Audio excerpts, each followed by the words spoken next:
Hey guys, this is Melinda here, and I am here to talk about our third installment for this month's Sincere Sunday. And this month's topic is using your voice. I think Darcy and Katie did a wonderful job in their last videos talking about how to educate women and how to uplift women by supporting them to use their voice. For some women, they need a lot of support to know that it's okay to use their voice. And that's kind of what I want to talk about here today. I feel like for me, this topic is very, very personal. And I think for, of course, everyone else it is too. But personally, it took me a long time. I took a long journey to feel comfortable using my voice.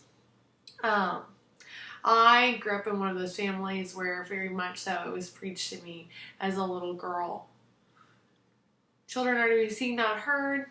You know, we know that old trope that the parents say all the time, but very much so. My family absolutely believed in that, or the family that raised me absolutely believed in that. So as I got older, I really struggled with learning how to feel okay using my voice.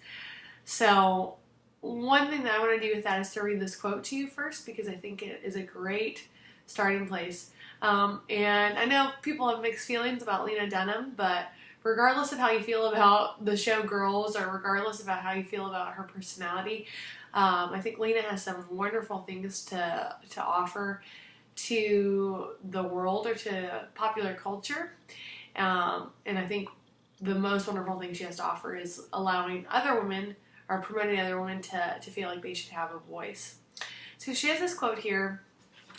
Girls are trained to say, I wrote this, but it's probably really stupid. Well, no, you wouldn't write a novel if you thought it was really stupid. Men are much more comfortable going, I wrote this book because I have a unique perspective that the world needs to hear. Girls are taught from the age of 7 that if you get a compliment, you don't go, thank you, you go, no, you're insane. And that last part about what women are taught, I think is a great way or a great place to start. I am going to talk about my experience as a woman living in the South. Now, women living in different cultural areas may absolutely still have these struggles, or may have unique ones to their cultural perspective. I don't want to discount those by saying as a woman from the South. I just want to say that absolutely reflecting on my life, I think there's some things that I notice about being Southern that have affected my mentality about what it means to be a woman, and things that I've really had to combat because of that. So when you grow up in the South, you know, we tend to have, or most of our families, not necessarily the people of our age, but most of our families have this idea that women are supposed to be this way. So for me and my parents, well, if you ever want to get married, the only way someone's going to love you is if you know how to wash the dishes correctly, and do this correctly, and do this. Never was it, you need to be able to have conversations, you need to be able to stand up for yourself, you need to be able to do this. And along with that, the idea that any time that you were praised for something, oftentimes the first thing that you're going to be praised for is your looks. So if it's not for your looks, then not really much else that someone wants to say to you about it.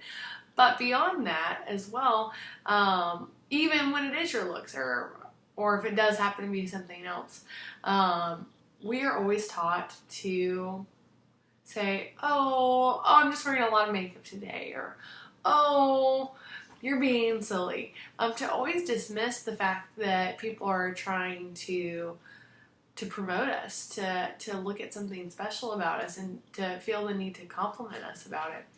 And I see that when I compliment women today, that we want to hedge our compliments, just like we want to hedge everything else. There's research that says, you know, women are much more likely to say in an argument, or to say in a writing, or to say in a conversation, well, this is just my opinion. I just think that where a man is more likely to say, this is how it is. And it's really interesting, but not surprising that that's a true statement.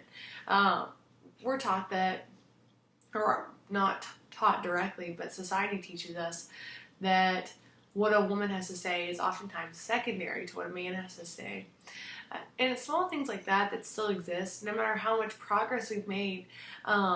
Those parts that are shaping psychologically how we present ourselves, how we feel comfortable operating in society, those things are ultimately going to cause bigger problems than a lot of people realize. So, yes, maybe we have equality in some ways, but what about all of the ways in which we're still letting women know that it's okay for them to not have a voice? And why do you think that so many women still today have misconstrued perceptions about what feminism is? I mean, if you just ask someone, hey, do you believe that people should be treated equally? Of course they're going to say yes, or most of them would say yes. But unfortunately, a lot of women don't support their own causes now because they think that being a feminist is something that is undesirable to a man, or they believe that it means that you are hateful, or it means whatever else. And that's not necessarily so. So, my challenge for all of us is to stand up and say, let's use our voice for good. Let's use our voice to support other women. Let's use our voice to support other people. Let's be aware that our voice is something worth expressing, and to take the opportunity to do that at every point. I challenge you this week, really, think about if you're hedging something, if someone gives you a compliment, what are you saying in response? If you're having an argument about something, so maybe you guys are debating something about a political issue or whatever else, don't say, well, this is just my opinion.